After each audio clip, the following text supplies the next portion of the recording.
Hey, Bam, we'll get started with Ira Winterman.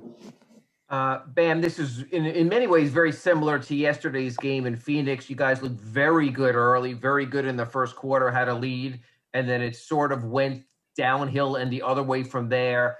What stops after these first quarters that creates such a dramatically different final 36 minutes?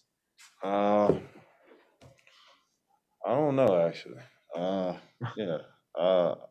I've been trying to figure out the last two games, obviously. Um, I don't know.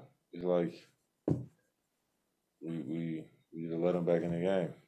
I don't know. And then again, after yesterday, Coach said it was important that he got you more involved. It's important for the overall success of the team.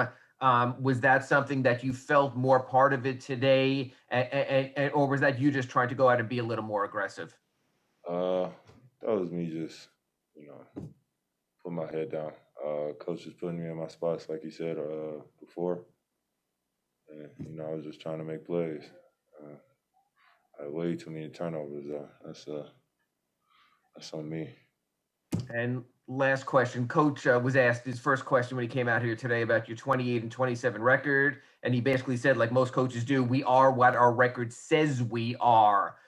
Considering there's been so much good in this season also, sort of where do you stand that you're just a game over 500 right now? Do you believe there is more and shouldn't be there? Or do you think that's sort of the sum total right now of who you guys are as a team, one game over 500?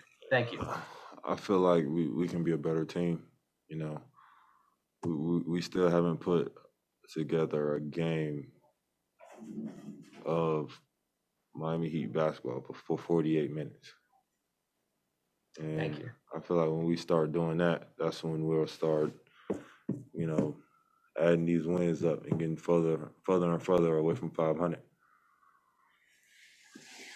Next, we'll go to Cooper Moorhead. For the most part, the defense has been this team's strong suit all year, and it's been fairly consistent. But sprinkled throughout the season, there have been these, highly efficient games from the other teams.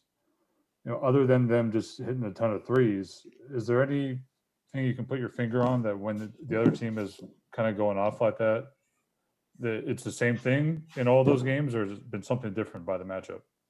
I don't know, man. If you watch the whole NBA, it's like that the whole year. So, we got to do a better job preventing those type of games. Next, we'll go with Joe with Heat.com.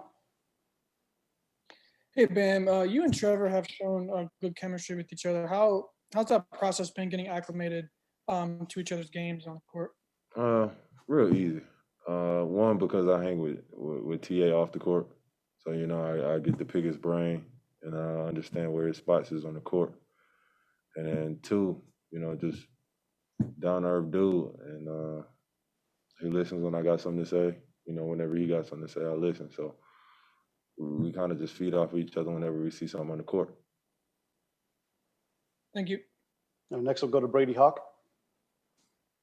Hey, Ben. When looking at Gabe and Max tonight, what does it say about them to immediately produce in their own ways whenever they get an opportunity?